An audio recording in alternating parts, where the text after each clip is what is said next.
فرمایا پہلے لوگوں نے بھی ایسی ہی بات کہی جب قارون سے لوگوں نے کہا کہ اے قارون دنیا کی دولت پر زیادہ اترایا نہ کرو اور اس دولت کو آخرت کمانے کا ذریعہ بناؤ.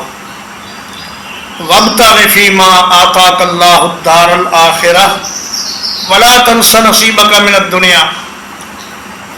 دنیا میں تمہارا تھوڑا سا قیام ہے، اس بات کو کبھی بھولو نہ، اور یہ جو مال تمہارے پاس ہے اس کو اللہ کے پاس آخرت، اچھی آخرت کا ذریعہ بناؤ.